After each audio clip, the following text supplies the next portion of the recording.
우리가 인생을 살아가면서 여러 가지 직책과 직임들을 갖습니다. 가정에 들어오면 아버지, 어머니, 또 자녀 또는 부부의 관계, 또 직장에 가면 여러 직책들이 있습니다. 직장마다 좀 다를 수는 있지만은 사장부터 회장부터 시작해서 사장, 전무, 상무, 대리, 과장, 계장 등등 해서 직분이 주어지고, 교회만 하더라도 교회 들어오시면 결국 직분이 주어집니다. 목사부터 시작해서 장로, 집사, 권사, 서리 집사, 그 외의 사역에 따라서 또 자치단체에 또 회장부터 시작해서 임원들, 이런 여러 가지 직책이 주어질 때에 우리가 이런 직책과 직분을 기본적으로 감당할 때에 그 기본적인 기준이 무엇인가? 기준. 어떻게 감당해야 될 것인가? 사실은 중요한 것은 뭐냐? 우리 용어 언어 중에서 답게라는 전미사가 있습니다. 답게. 아마 감이 오지요. 예. 부모답게, 자녀답게 살아야 돼. 사장은 사장답게 살고, 과장은 과장답게 살아야 되고, 팀장은 팀장답게 살아야 되고, 목사는 목사답게 살고, 장로는 장로답게, 권사답게, 집사답게. 그러면서 우리 교회에는 전체 교우들을 지칭하는 용어가 있습니다. 성도라는 용어, 교인이라는 용어가 있습니다. 그러면 교인답게 살아야 되고 성도답게 살아야 됩니다. 이 답게 사는 것이 제대로 안 됨으로 인해서 결국 많은 사람들을 통해서 손가락질 받고 여러 가지 하나님 앞에 영광이 가리는 일들이 발생하는 것을 보게 됩니다. 그런데 오늘 읽은 본문 속에서 바울은 우리는 우리 용어로 답게라는 것을 쓰지만은 우리 사도 바울이 우리가 답게 산다는 것을 뭘로 표현했느냐? 합당하게라는 단어를 쓰고 있습니다. 합당하게. 이것이 우리가 지금 사용하는 답게하고 거의 일맥상통합니다. 답게 하는 거하고 그렇죠. 합당하게. 목사면 목사의 합당한 생활. 그러니까 우리가 크리스찬이면 크리스찬으로서 기독교인으로서의 합당한 삶. 불교인 같으면 불교인으로서의 합당한 삶이 있을 수 있고, 우리가 이 합당한 삶을 산다는 것이 굉장히 중요합니다. 그래서 오늘 본문 1절에 보면 너희가 부르심을 받은 일에 합당하게 행하여, 지금 사도 바울이 옥에 갇혀 있거든요. 에베소서는 옥중 서신입니다. 옥에 갇혀 있음에도 불구하고 지금 믿음 없는 사람들처럼 아무렇게나 행동해서 안 된다. 그래서 사도 바울은 자신은 물론이지만은 에베소 교회 성도들도 하나님의 자녀로서 정말 구원받은 성도라면 그 교인의 수준에 맞게, 하나님의 자녀 수준에 맞게 살아야 된다. 그래서 그걸 합당하게라는 단어를 쓰고 있습니다. 우리 가끔 보면은 지도자들의 대통령 아들이 대통령 아들답게 살지 못해가지고 아버지에게 허물이 돌아가고 흉어물이 돌아가는 경우들을 얼마든지 볼 수 있습니다. 여러분들도 교회 안에서 특히 목사 자녀들이 상처를 많이 받는, 스트레스를 많이 받는 것 중에 하나가 뭐냐? 목사도 아닌데 목사 아이들 자녀일 뿐인데 네가 목사 아들 아니냐?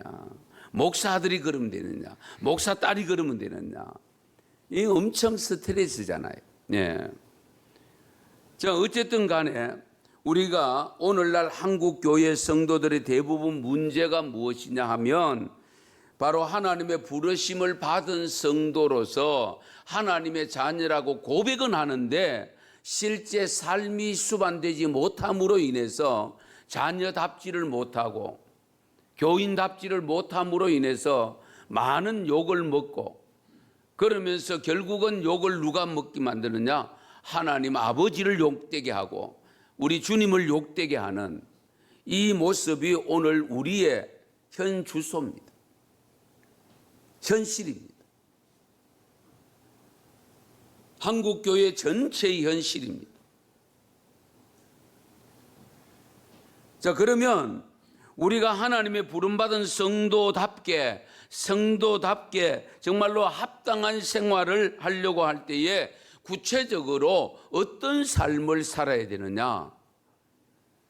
오늘 본문 3절을 보시면 평안에 매는 줄로 성령이 하나 되게 하신 것을 힘써 지키라. 할렐루야.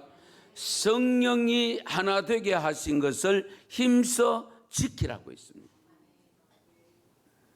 뭐 자주 듣는 말씀이죠. 식상할 수도 있겠습니다만은 어쨌든 성령이 하나 되게 하는 것을 우리가 힘써 지킬 때에 진정 주님 자녀다운 모습으로 살게 되어지고 주님 자녀답게 살아가게 되는 겁니다. 다툼과 싸움과 분열을 일으키면서 주님의 자녀라고 한다면 이것은 주님을 욕되게 하는 거죠. 그래서 요한복음 17장을 보면 요한복음 17장 내용은 뭐냐면 예수님께서 이제 이 세상을 떠나기 전에 제자들을 두고 한 기도 내용이 그 요한복음 17장입니다. 그 11절에 보면 이런 말씀이 있습니다. 우리 한번 같이 읽으실까요? 자막에 뜨는 같이 읽습니다. 나는 세상에 더 있지 아니하오나 그들은 세상에 있사옵고 나는 아버지께로 가옵나니 거룩하신 아버지여 내게 주신 아버지의 이름으로 그들을 보존하사 우리와 같이 그들도 하나가 되게 하옵소서. 아멘. 우리와 같이 그들도 하나 되게 하옵소서. 여기 우리가 누굴까? 지금 예수님이 기도드리는 장면이거든요. 그럼 예수님이 우리와 같이 그들도 제자들도 우리들도 하나 되게 해달라고 하는데 우리들은 누굴까? 성부 하나님, 성자 하나님, 성령 하나님, 이 세 분의 위격을 두고 한 표현입니다. 그래서 우리라는 표현을 쓴 겁니다. 성부 하나님, 성자 예수님, 성령님, 이 위격은 다르지만은 우리가 하나이듯이 이 12 제자도 하나 되기를 원합니다. 그 기도를 드립니다.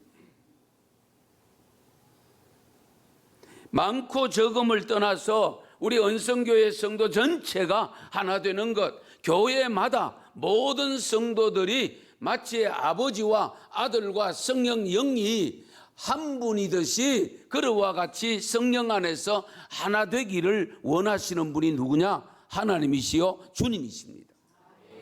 우리 이 점을 놓치면 안 됩니다. 그래서 요한복음 17장 21절에서 23절 말씀도 우리 같이 한번 다시 읽겠습니다. 아버지께서 내 안에 내가 아버지 안에 있는 것 같이 그들도 다 하나가 되어 우리 안에 있게 하사 세상으로 아버지께서 나를 보내신 것을 믿게 하옵소서. 내게 주신 영광을 내가 저희에게 주었사오니 이는 우리가 하나 된 것 같이 저희도 하나가 되게 하려 함이니이다. 곧 내가 저희 안에 아버지께서 저희 온전함을 이루어 하나가 되게 하려 함은 아버지께서 나를 보내신 것과 또 나를 사랑하신 같이 그들도 사랑하신 것을 세상으로 알게 하려 함이로소이다. 아멘. 제자들이 하나 되게 해달라고 한 목적이 있습니다. 21절 보면은 세상 사람들이 예수님을 여호와 하나님이 보내신 것을 믿게 하기 위함이라고 했어요. 그리고 23절에도 보면은 하나님이 예수님을 보내신 것과 또 예수님을 사랑하신 같이 제자들도 예수님을 사랑하시는 것을 세상 사람들로 하여금 알게 하기 위해서다. 그러니까 세상 사람들이 우리를 향해서 저분은 예수 믿는 사람이고 기독교인이고 예수쟁이다 라고 표현을 할 수 있는 것 중에 가장 어떤 표현이, 그 표시가 뭐냐? 그게 하나됨입니다. 교회가 똘똘 뭉쳐가지고 흩어짐이 없이 하나된 모습으로 가는 그것을 보고, 야, 저 사람들은 예수님의 제자들이다. 저들은 누구라도 쪼갤 수가 없고 갈라지게 만들 수가 없다. 이런 고백을 들을 수 있도록 하기 위해서 우리가 성령 안에서 하나가 되어야 된다는 것을 강조하고 있습니다. 그런데 오늘날 저와 여러분이 몸담고 있는 이 한국 교계를 바라보면 과연 예수 믿지 않는 사람들이 예수 믿는 우리를 보고 예수님의 제자라고 칭해 주실까요? 저분들 예수 믿는 거 맞나? 예수 믿는 사람들이 왜 저러노? 이런 표현의 내용을 많이 듣고 있지 않습니까? 이건 우리의 책임입니다. 하나님의 책임이 아닙니다.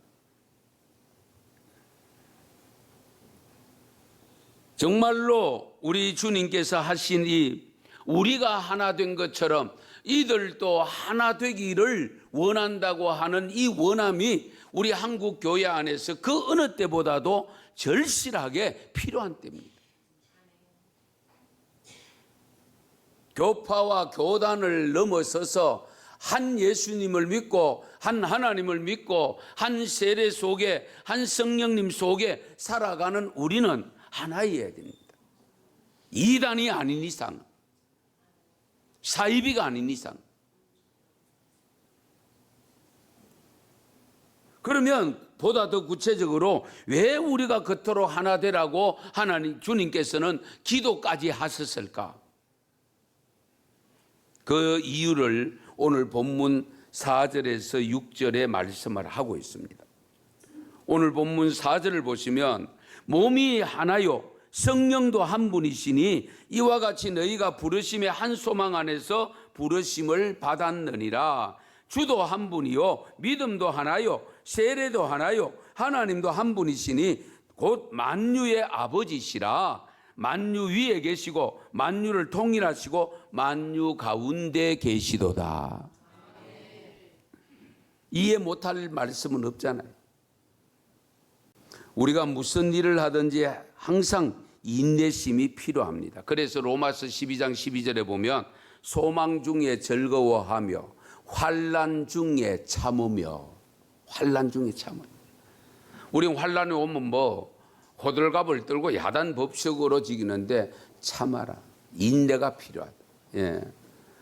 우리가 더욱더 좋은 일, 기쁜 일이 있을 때도 또 그렇습니다. 물론 기뻐해야 되기도 하지만은 남들이 있을 때에는 좀 참을 줄도 알아야 되죠. 예. 히브리서 10장 36절 말씀에 보면 너희에게 인내가 필요하면 너희가 하나님의 뜻을 행한 후에 약속하신 것을 받기 위함이라.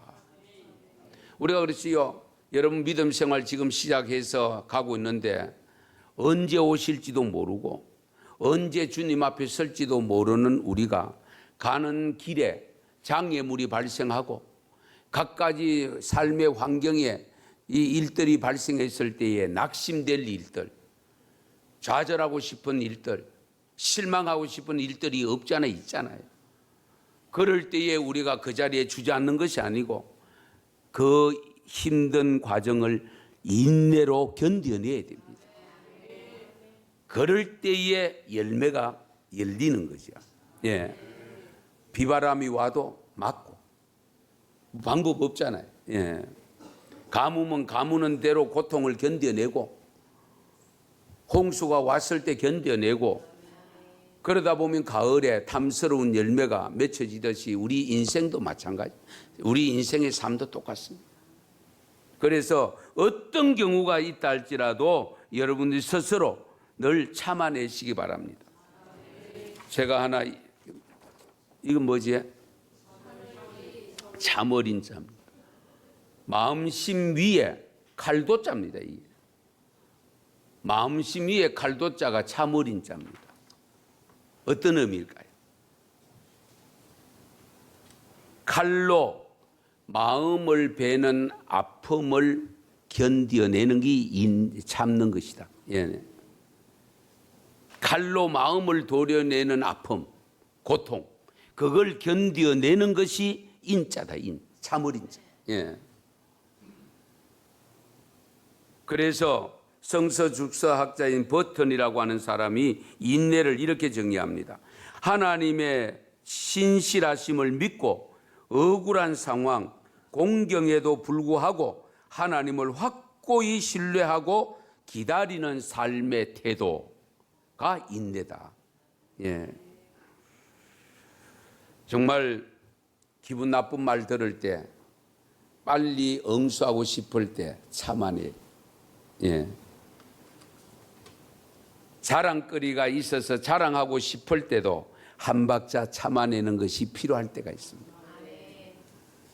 고통이 다가왔을 때에 그 고통 때문에 힘들어서 막무가내로 하고 싶은 어떤 욕구가 생길 때도 참음, 인내가 필요합니다. 그래서 우리가 공동체 안에서 특별히 사역을 감당할 때에 서로 인내하는 인내심이 있어야 아름다운 관계를 계속 유지할 수 있고 하나됨을 유지할 수 있습니다. 그래서 인내하는 성도가 되시 바랍니다. 이제 마지막으로 사랑 안에서 서로 용납하는, 용서함으로 용납하는 삶을 살아야 됩니다. 사랑 안에서 서로 용서함으로 용납하는 삶. 골로새서 3장 13절에 이런 말씀이 있습니다. 누가 누구에게 불만이 있거든 서로 용납하여 피차 용서하되 주께서 너희를 용서하신 것 같이 너희도 그리하고. 그런데 이 말씀에는 사랑 가운데서 서로 용납하고가 아닙니다. 그런데 오늘 에베소서의 본문 말씀에는 사랑 안에서 용납하고라고 했습니다. 사랑 안에서 용납. 우리 그리스도인이 타인을 용서하고 용납하는 유일한 방법은 사랑이어야 됩니다. 사랑하면 용서가 되고 사랑하면 다 용납이 됩니다. 예.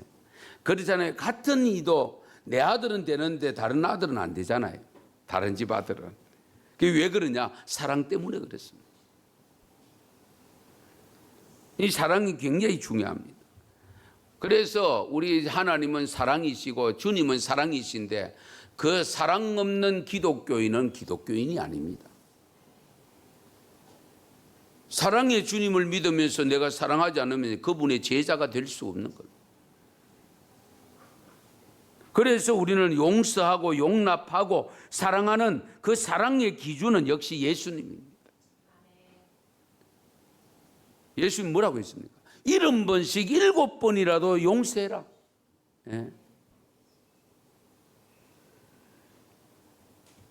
누가복음 6장 27절 29절 이런 말씀이 있습니다. 그러나 너희 듣는 자에게 내가 이르노니 너희 원수를 사랑하며 너희를 미워하는 자를 선대하며 너희를 저주하는 자를 위하여 축복하며 너희를 모욕하는 자를 위하여 기도하라. 너희의 입밤을 치는 자에게 젖밤도 돌려대며 내 겉옷을 빼앗는 자에게 속옷도 거절하지 말라. 할렐루야. 쉽지 않습니다. 그러나 실천해야 됩니다. 왜? 주님을 믿고 천국을 소망하고 있는 하나님의 자녀가 되었기 때문에. 베드로전서 4장 8절에 말씀합니다. 무엇보다도 뜨겁게 서로 사랑할지니 사랑은 허다한 죄를 덜추어낸다? 덮는다. 예, 덮는 사랑. 그래서 우리 테레사 수녀는 수녀입니다마는 주님께서는 일의 크기를 보지 아니하시고 어떠한 사랑으로 하는가를 보신다. 우리는 일의 크기를 가지고 비교를 잘하는데 우리 하나님은 일의 크기를 보시는 것이 아니고 어떤 사랑을 가지고 하느냐를 보고 계신다라고 일러주었습니다. 예화 하나 하고 마칠게요. 설원이라는 이야기책에 전령지회라는 단어가 하나 나오는데 뭐냐면 각 끈을 끊고 노는 잔치라는 뜻입니다. 파티라는 뜻입니다. 옛날 중국에 진나라, 초나라가 있을 때인데요. 진나라, 초나라의 장왕이라는 왕이 통치를 하고 있을 때입니다. 그런데 이 장왕이 한 번은 전체 신하들, 장수들을 모신 파티를 열었습니다. 파티를 열었는데 뭐 옛날이니까 전기가 아니고 전부 촛불, 호롱불 같은 거잖아요. 그런데 바람이 한번 큰 바람이 싹 지나가니까 그 안에 있는 불이 다 꺼져. 그 불이 다 꺼지는 순간에 장수 하나가 이 왕의 애첩인 여인에게 입을 맞춰버렸어요. 그때에 이 왕의 애첩이 그 장수가 쓰고 있던 갑근을 잡아 당겨.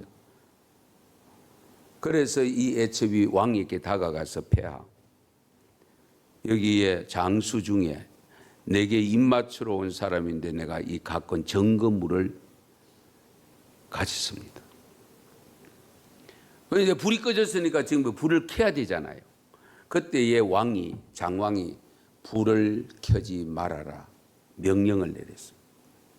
그리고는 자기가 쓰고 있는 갓의 각근을 다 끊으라. 그러니까 다른 장수들은 무슨 영문인지를 모르고, 아니 왕이 지금 왜 갑자기 자기 각근을 다 끊으라. 그래 각근을 다 끊으니까 다 던져.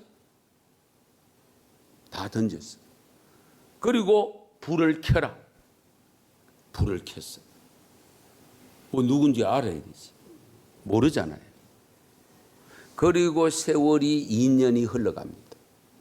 그때에 마침 진나라가 이 초나라를 공격해 옵니다. 그때에 이 용서를 받았던 이 장수가 마음에 결단을 했습니다. 나도 언젠가는 왕에게 충성할 기회가 오면 내가 충성하리다.